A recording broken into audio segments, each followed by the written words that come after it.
My name is Olivia, I'm 29 years old, and my fiancé announced he was having a baby with my own sister at our engagement party. Before I tell you how a hidden folder on his laptop exposed their entire devious plan, let me know where you're watching from in the comments.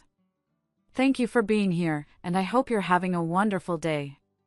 Let me know what city you're watching from in the comments, and let's get into it. The tiki torches were lit, casting a warm, flickering glow across my parents' backyard in Austin. The air was thick with the scent of Texas barbecue and freshly cut grass. Laughter spilled across the lawn, a perfect soundtrack to a perfect evening. I was standing near the old oak tree, my engagement ring catching the light, and I remember thinking, with a deep, soul-settling certainty, that this was the happiest I had ever been. Mark, my fiancé of 6 months, my partner of 4 years, walked to the center of the patio. He held up a champagne flute and tapped it gently with a fork. The chatter died down, replaced by a wave of affectionate smiles. Everyone we loved was here. My friends, his family, our shared world, all gathered on this perfect Texas evening. If I could have everyone's attention, he started, his voice smooth and confident. It was the same voice that had calmed me down after a hard day, the same voice that had whispered "I love you" 1,000 times. He smiled, but it didn't quite reach his eyes. "I have something important to say." I beamed, expecting a toast.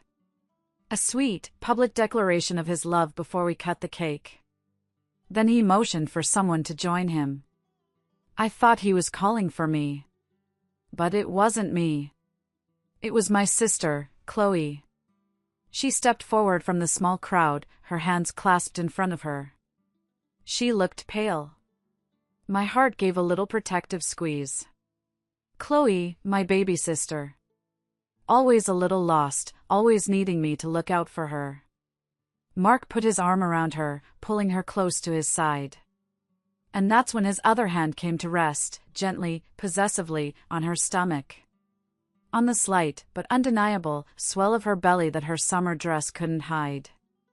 A cold dread, sharp and sudden, pierced through the warm night. The air in my lungs turned to ice. Then Mark looked directly at me. The warmth was gone from his face, replaced by a chilling resolve. "Olivia," he said, his voice carrying across the silent yard. "I can't marry you." A collective gasp went through the crowd. My own breath was trapped somewhere in my throat. He wasn't done. He held Chloe tighter. "Chloe and I, we're in love. She loves me, and she's given me a baby. We're having a baby." His voice didn't even waver. He said it like he was announcing a promotion at work. The world went silent.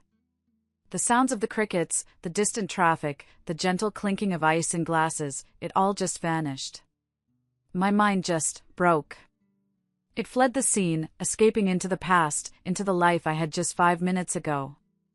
I saw Mark, 2 years ago, sitting with me on the porch swing of our first rental house. He'd just gotten a major promotion, and we were mapping out our future. He turned to me, his eyes sincere, and said, "Everything I'm building, Liv, it's for us. For our family." He spoke of a mortgage, a yard for a dog, a life. Our life. I saw Chloe, just last year, sitting at my kitchen table, crying over her finals. She was terrified she wouldn't get into her dream program. I'd stayed up all night with her, making coffee, quizzing her, and helping her rewrite her entrance essay. I'd even used a portion of my savings, money I'd earmarked for our wedding, to help with her college fund, telling her, "We're sisters. Your future is my future. We invest in each other." She'd hugged me so tight, whispering, "You're the best sister in the world." But that wasn't the man standing on the patio now. And that wasn't the girl he was holding. The man on the patio was a stranger, and the girl he was holding was his accomplice. My mind snapped back to the present, to the suffocating silence of the backyard. 40 pairs of eyes were on me, their expressions a blur of pity and horror. I couldn't breathe. I couldn't think. My gaze tore away from Mark and Chloe, from that sickening tableau of betrayal, and desperately sought out the one anchor I had left in the world. My parents. I looked at them, standing by the grill. My father was frozen, a spatula hanging limply in his hand, his face a mask of disbelief. But it was my mother's face that stopped my heart cold. It wasn't shock. It wasn't fury on my behalf. It was something else. Her eyes darted from my shattered expression to Chloe's pregnant stomach, and in that split second, I saw a flicker of something I couldn't name.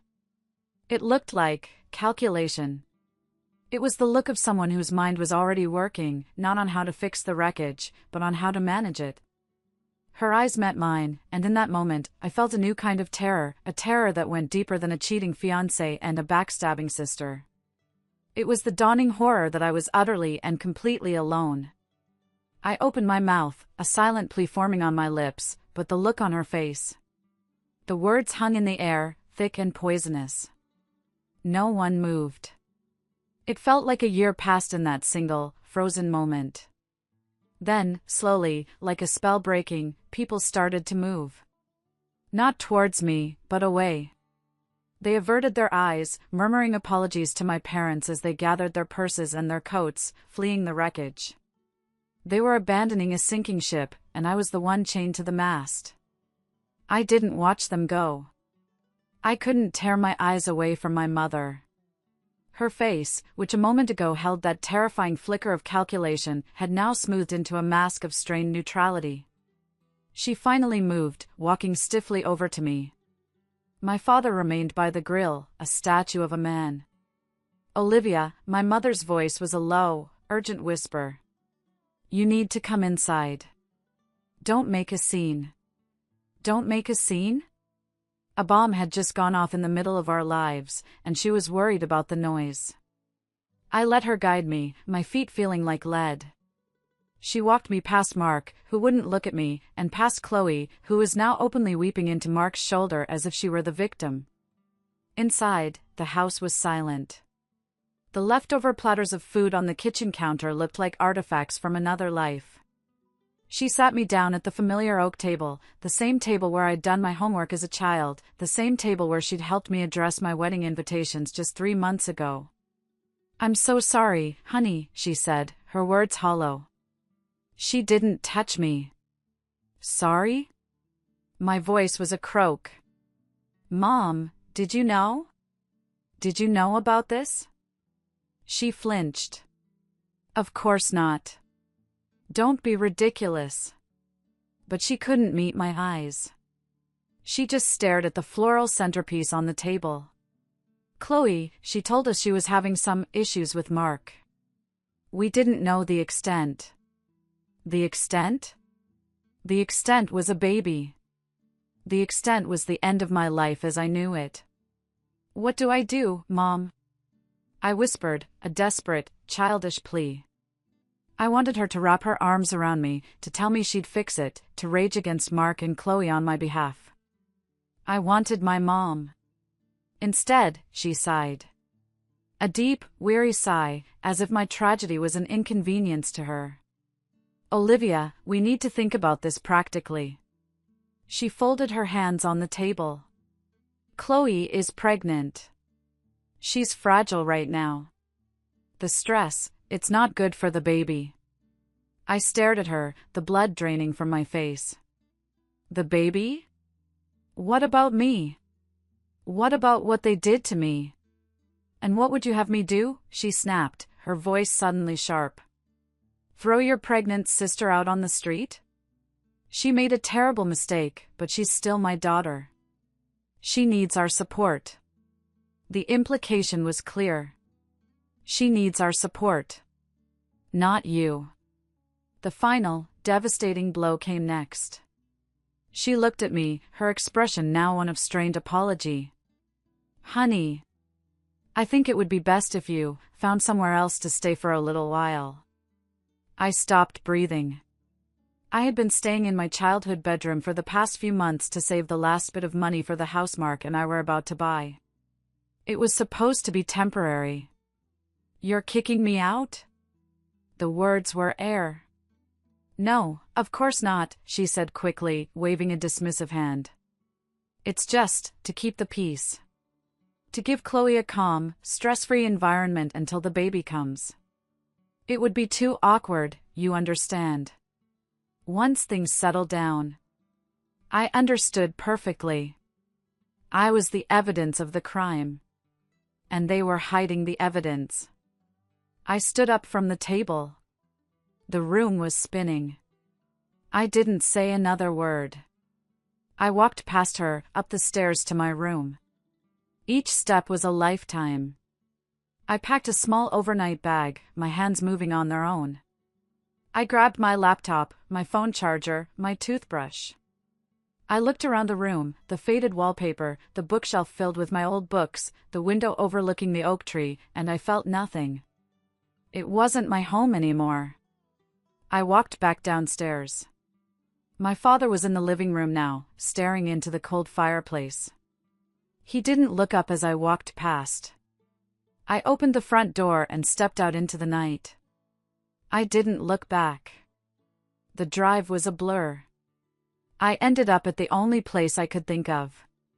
I parked my car and walked up to the third-floor apartment. When the door opened, my best friend Jenna took one look at my face and her own crumpled.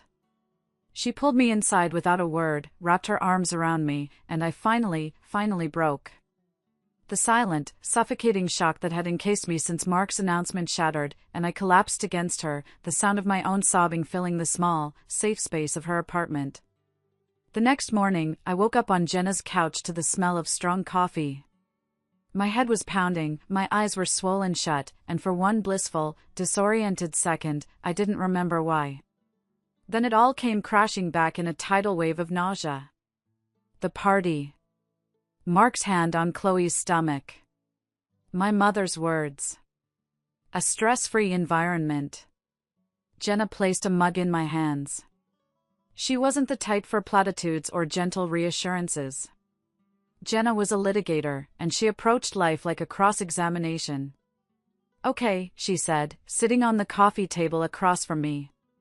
"Tell me their official story. The one they're selling." Mark said it was a mistake, I mumbled into the mug. That it just happened a few weeks ago. He said they fell in love and wanted to do the right thing for the baby. Jenna took a sip of her own coffee, her eyes narrowed. "A few weeks ago?" "That's what he said." "Olivia, look at me." I forced my swollen eyes to meet hers. "You were with Chloe 2 weekends ago for that spa day. Did she look pregnant to you?" I thought back. Chloe had been wearing a big, fluffy robe the whole time. She claimed she had a stomach bug and didn't want to get in the hot tub. At the time, I just felt sorry for her. Now, it felt like a scene from a horror movie. "She looked a little bloated, maybe," I said, my voice shaking. "Jenna, she's showing." It wasn't obvious in her dress, but when Mark put his hand on her stomach, it was there. It wasn't a few weeks bump. It was more. "Exactly," Jenna said, her voice sharp. "They're lying about the timeline." "Why?" "Because a recent mistake is forgivable. A 6-month affair while you were planning your wedding and paying for her college is monstrous. They're trying to control the narrative." A fire started to smolder in the pit of my stomach, a hot, angry flame that began to burn away the fog of grief. She was right. They were lying. And if they were lying about that, what else were they lying about? My mind started racing, flipping through the calendar of the last year. Mark had been traveling more for work. Or so he said. There was that conference in Dallas back in March. He'd been gone for 4 days. He barely called, saying the meetings were brutal. I remembered feeling a little lonely, but I'd been busy finalizing the caterer for our engagement party. I had trusted him. Implicitly. "The cloud account," I said suddenly, my voice clear for the first time. Jenna raised an eyebrow. "What about it?" "Mark and I have a shared cloud account. For the wedding planning. Contracts, vendor lists, spreadsheets, our whole lives are on there. I still have the password." Jenna's expression changed. A slow, predatory smile spread across her face. Well, well, well, she said. Let's go digging. I grabbed my laptop from my overnight bag. My hands were trembling as I opened it and typed in the password. The screen populated with folders, catering, venue, guest list, honeymoon ideas. It was a digital graveyard of my dead future. For a second, the grief threatened to swallow me again, but Jenna put a steadying hand on my shoulder. Focus, Liv, she said gently. Don't look at that. Look for what doesn't belong. I scrolled through the files, my heart pounding with a sick mixture of dread and anticipation. It all looked normal. Wedding stuff. Shared financial planners. Vacation photos from 2 years ago. Maybe there was nothing there. Maybe I was just torturing myself. And then I saw it. It was a folder I hadn't created. It was tucked away at the bottom of the list, almost hidden. The name on it sent a chill down my spine. It was called Our Real Future. My blood ran cold. It was a digital ghost, a phantom limb of a life he was building behind my back. Jenna, I whispered. My voice was tight. Look at this. She leaned in, her eyes scanning the screen. She let out a low whistle. Oh, you have got to be kidding me. The folder was password protected. Of course it was. What's a password he would use? Jenna asked. Something you wouldn't guess. I thought for a moment. Mark was predictable. Anniversaries, birthdays, pet names. I tried them all. Olivia Mark forever. Denied. Our anniversary. Denied. Bella the dog. Denied. My frustration mounted. It's no use, I said, about to close the laptop. Wait, Jenna said, her eyes gleaming. Think like a guilty man. What's the one thing he'd assume you'd never, ever think to try? And then it hit me. A single, perfect, soul-destroying word. I typed it in. CHLOE. The folder opened. My cursor hovered over the first file inside. My hand was shaking so hard I could barely control the mouse. I took a deep, shuddering breath, the silent scream building in my chest. If you're still listening, please help me by liking this video and commenting the number 1 below. It lets me know you've given me a like, and it tells me that you're here with me on this journey. Your support is a bigger encouragement than you can imagine, cheering me on. Please, comment with the number 1, and then listen as I tell you what came next. The contents of the folder loaded onto the screen, and the world tilted on its axis. It wasn't just a smoking gun, it was an entire arsenal. The files were meticulously organized into subfolders, a testament to Mark's orderly, psychopathic nature. The first folder was labeled medical. I clicked it open. My breath hitched. There they were, a series of ultrasound photos. The first one was dated March 15th. The day he was supposedly at that conference in Dallas. The grainy black and white image showed a tiny, bean-shaped flicker of life. Our baby, the file name read. A date stamp in the corner confirmed it was from a clinic just 20 minutes from our house. He had never even left town. I felt a wave of nausea so intense I had to grip the edge of the couch. He had been with my sister, looking at pictures of their unborn child, while I was at home tasting wedding cakes and addressing invitations with our names on them. There were more. A receipt for prenatal vitamins. An appointment reminder for a 20-week anatomy scan, scheduled for the week we were supposed to be on our honeymoon in Hawaii. The next folder was nursery. It was full of receipts. A top-of-the-line crib from Pottery Barn. A changing table. A ridiculously expensive stroller. All purchased over the last 3 months on a credit card I didn't know he had. He'd been telling me we needed to be frugal, that the wedding was costing more than we'd budgeted, all while he was secretly building a nursery for my sister's baby. But the final folder was the one that truly broke me. It was labeled chats. It was a log of their text messages, saved as PDF documents, stretching back almost a year. I opened the most recent one. My eyes scanned the text, my brain struggling to process the casual cruelty. Chloe, is Olivia suspicious at all? I feel like she's been looking at me funny. Mark, relax. She's too busy picking out flowers. She doesn't see anything she doesn't want to see. She's predictable. That's why we love her, right? Winky face, asterisk. Chloe, don't joke. I feel so guilty. Especially since she helped me with the college fund last year. Mark, don't be. That money will be useful for the baby's expenses. Think of it as an inheritance. She's just giving it to the family a little early. We'll take care of her after the dust settles. We have to be smart about this. An inheritance.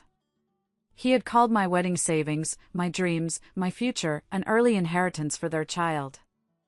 I felt something inside me snap.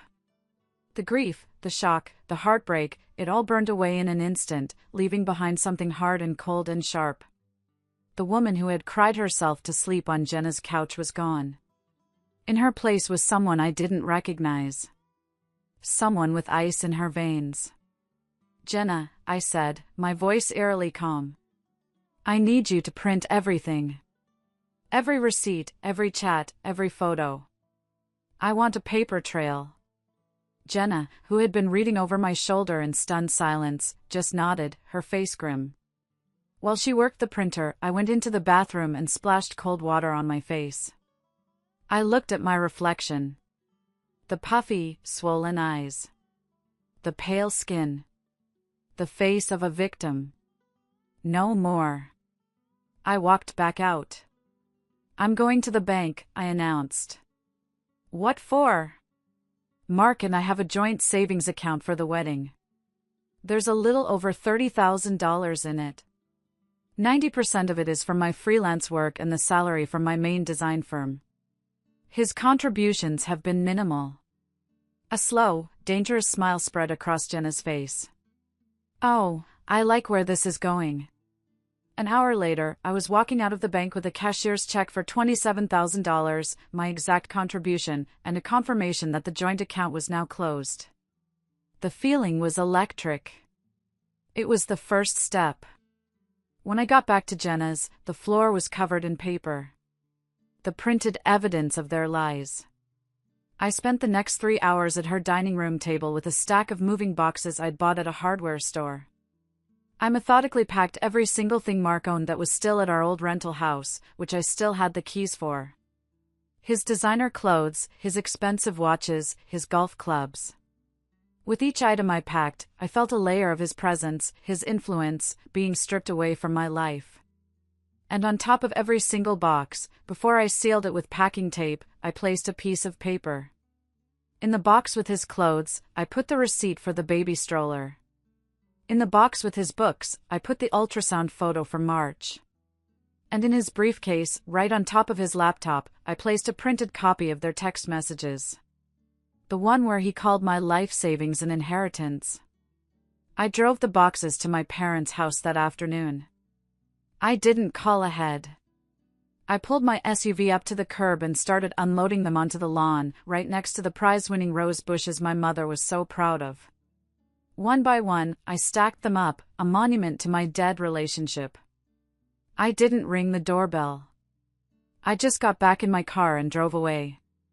My phone started ringing before I was even 2 blocks away. It was Mark. I ignored it. It rang again. And again. Then came the texts. What the hell is this, Olivia? You emptied the account? Are you insane? That's theft. Pick up the phone right now. You don't get to do this. I pulled over, my hands shaking, and blocked his number. A moment later, a new number popped up. Chloe. I blocked her too. Then my mother. Blocked. Then my father. Blocked. I sat in my car in a quiet residential street, the silence in the car a stark contrast to the storm I had just unleashed. It felt good. For a few days, there was quiet. I stayed at Jenna's, working remotely and trying to piece together what my next steps would be. I found a small apartment for rent and put down a deposit. I started looking at my finances, figuring out how to untangle the last threads of my life from Mark's. I was starting to feel like I could breathe again. That's when the second attack came. And this one was far more dangerous. The phone call came on a Thursday afternoon. It was from Mr. Henderson, my biggest client. He was a wealthy hotel developer, and I had been working for months on a massive interior design contract for his new boutique hotel downtown. It was the kind of project that could make a designer's career. It was my baby. "Olivia," he said, his voice unusually formal. "I need to talk to you about the Henderson project." "Of course, Mr. Henderson," I said, grabbing a notepad. "I was just about to send you the final swatches for the lobby." "We need to put a pause on that," he said. The line went quiet. I felt a cold knot form in my stomach. A pause? Is there a problem with the budget? The problem isn't with the budget, Olivia. The problem is, well, this is awkward. He cleared his throat. I received a rather concerning email this morning. From Chloe Martins. Your sister, I believe? My blood turned to ice. What did she say? She said she was a friend, and that she was deeply concerned for your well-being, he said, his voice laced with discomfort. She said you were going through a severe personal crisis, a complete mental breakdown, were her words. She claimed you were unstable, unreliable, and in no condition to be handling a project of this magnitude. I was speechless. The sheer, calculated malice of it took my breath away. This wasn't a crime of passion. This was an execution. Mr. Henderson, I started, my voice trembling. I can assure you, that is not true. I am going through a difficult personal situation, but it has absolutely no bearing on my professional life or my ability to deliver on this project. I understand, he said, but his tone was cool, distant. Nevertheless, my investors and I can't take any chances. A project of this scale requires 100% focus. We're going to pause the contract for now. We'll reevaluate in a few weeks once you've had some time to sort things out. The click of the phone hanging up was the loudest sound I'd ever heard. I just sat there, staring at the wall. This was different. This wasn't about a broken heart or a broken family. This was about my survival. My career, the one thing I had built for myself, the one thing that was entirely mine, was now under threat. Mark had tried to steal my money. Chloe was trying to steal my future. They had pushed me out of my home. They had tried to paint me as a thief. And now they were trying to paint me as crazy, to dismantle my professional reputation brick by brick. I had thought dropping off those boxes was the end of my fight. I was wrong. It was just the beginning. They had left me with nothing to lose. And a person with nothing to lose is a very, very dangerous person. That night, I didn't cry. I sat at Jenna's computer, and I started to plan my war. For 2 days, I did nothing but work. I sat at Jenna's dining room table, the glow of the laptop screen lighting my face in the dark, and I built my case. I wasn't an emotional wreck anymore, I was a prosecutor. Jenna, with her lawyer's brain, helped me. We didn't talk about feelings. We talked about evidence. We talked about strategy. They're controlling the narrative, she said, pacing behind me. Right now, in their world, you're the crazy, vindictive ex who stole money. Chloe is the sweet, pregnant girl who fell in love. Mark is the guy trying to do the right thing. It's a lie, but it's the only story out there. You have to give people a different story to believe. And that's exactly what I was going to do. I wasn't going to sink to their level with rumors or name-calling. I was going to use the one weapon they didn't have, the cold, hard, undeniable truth. I opened a blank document. My fingers hovered over the keyboard. This was terrifying. My entire life had been built on being private, professional, and composed.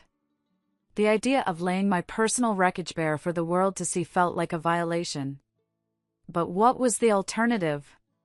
To let them destroy me in the shadows? To lose the career I had poured my soul into because of their lies? No. Not anymore. I started to write.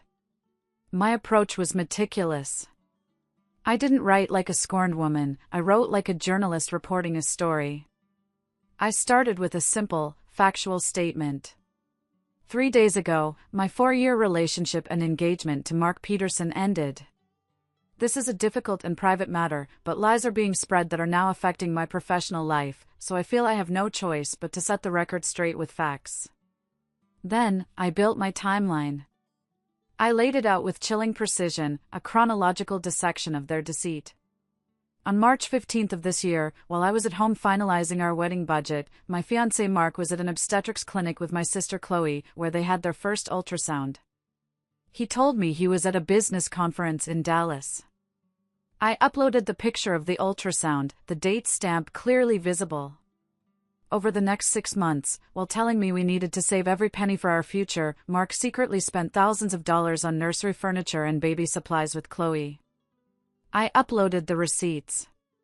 The Pottery Barn crib. The expensive stroller. Each one a digital dagger. I continued, walking our friends and family through the months of lies. I described the engagement party, how he'd stood there with my pregnant sister and painted their long-term affair as a recent, romantic mistake. Then I got to the part that mattered most. The attack on my career. I had hoped to handle this devastating situation with private dignity, I wrote. But I can no longer do that. This week, my sister Chloe took it upon herself to email my professional clients, telling them I was having a complete mental breakdown and was unstable and unreliable. She did this with the clear intent to destroy my business, the one I have spent the last 7 years building from the ground up.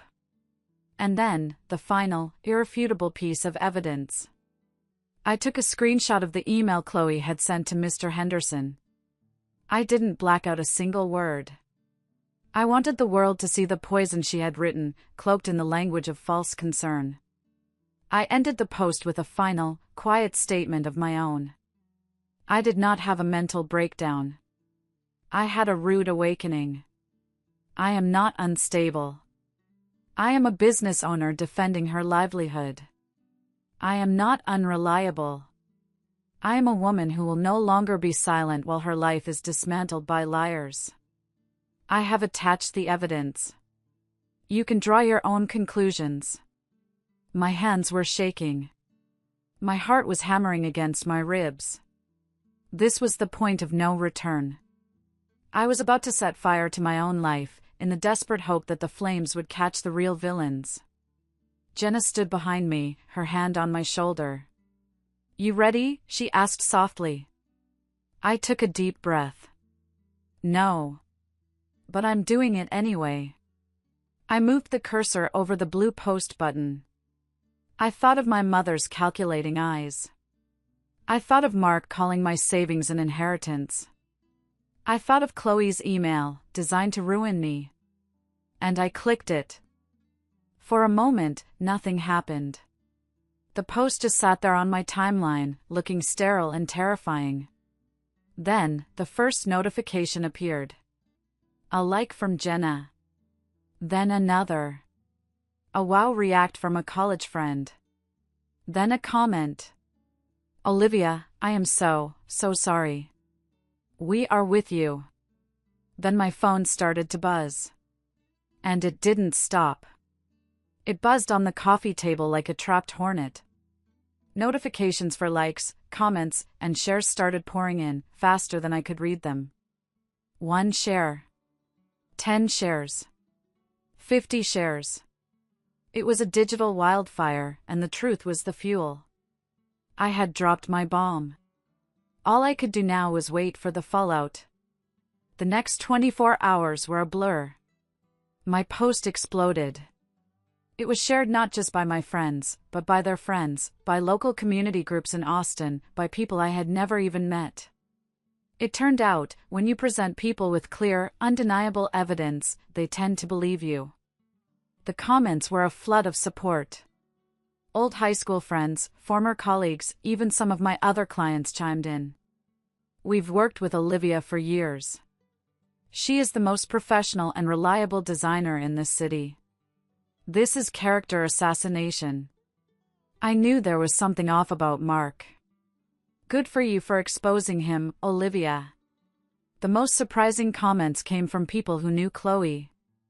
A girl she went to college with wrote, "This doesn't surprise me at all. She did something similar to her roommate our sophomore year. She has always been pathologically jealous of Olivia." My phone rang constantly. It was friends I hadn't spoken to in years, calling to offer a place to stay, a home-cooked meal, or just to tell me they were proud of me. For the first time since that night, I didn't feel alone. I felt held. Jenna and I sat on her couch, watching the numbers climb, and for the first time, I allowed myself to cry, not from grief, but from overwhelming relief. The fallout for Mark and Chloe was swift and brutal. A mutual friend called me, her voice low. "Liv, you're not going to believe this." Mark's boss at the real estate firm saw the post. Apparently, his firm has a strict code of conduct clause in their contracts about bringing disrepute to the company. He's been suspended without pay pending an investigation. The news about Chloe was even more direct. Her social media was inundated. People were calling her out on her own posts, tagging her, demanding she apologize. She deactivated all of her accounts within hours, but the damage was done. She had built her identity on being the sweet, popular girl. In a single day, she had become a social pariah.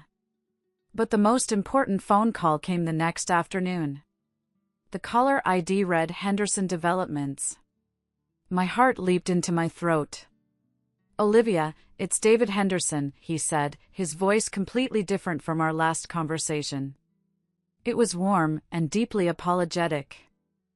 I've just seen your post. A few of my colleagues sent it to me. Olivia, I am so profoundly sorry.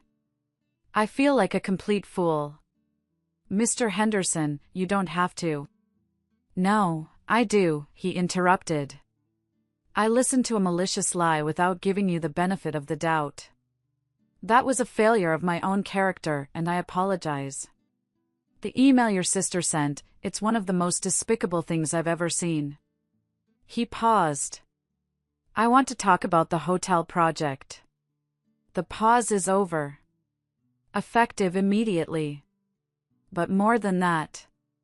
I was so impressed with the way you handled this, with the dignity, the evidence, the sheer guts it took, that I want to expand your contract. We have a new restaurant project starting next quarter. I want you to lead the design. No bids, no competition. The job is yours, if you want it." I was stunned into silence. Tears pricked my eyes. "Olivia? Are you there?" "Yes," I whispered, finding my voice. "Yes, Mr. Henderson. I want it." "Thank you." "No, thank you," he said warmly. "Integrity like that is rare. It's exactly the kind of person I want to be in business with." After I hung up the phone, I sat there for a long time. They had tried to destroy my career. And in doing so, they had inadvertently handed me the biggest opportunity of my life. Chloe's poison had, by some miracle of karma, become my promotion.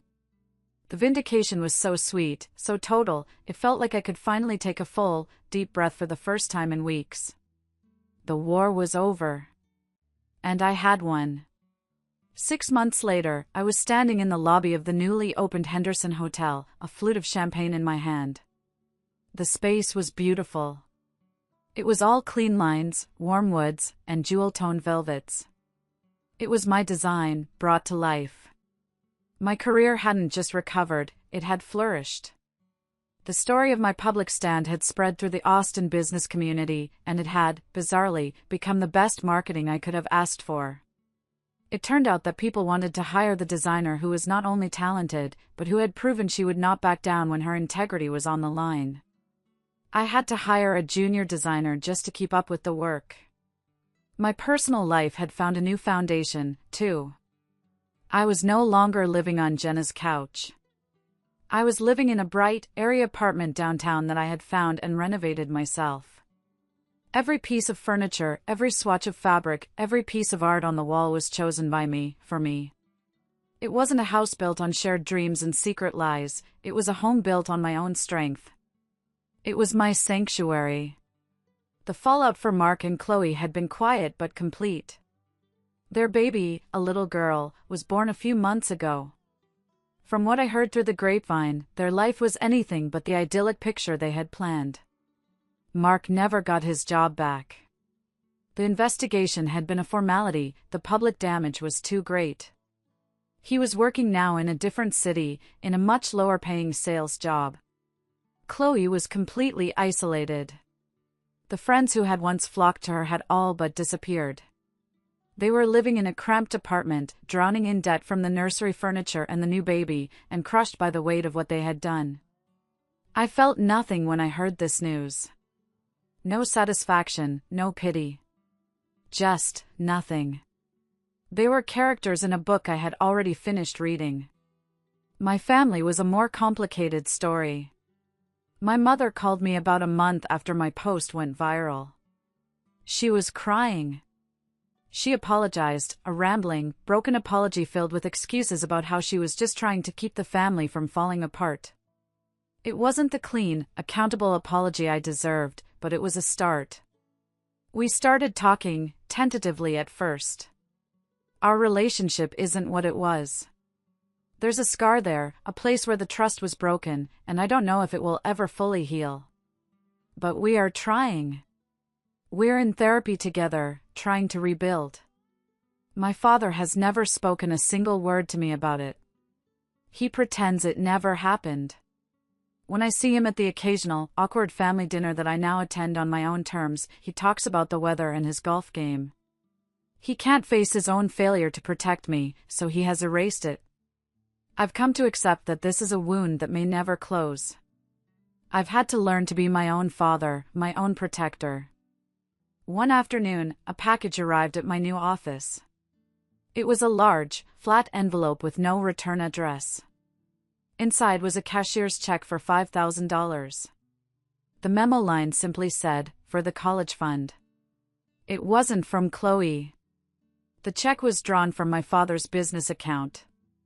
It was his silent, cowardly way of trying to pay back the money and the guilt. I deposited the check without a word.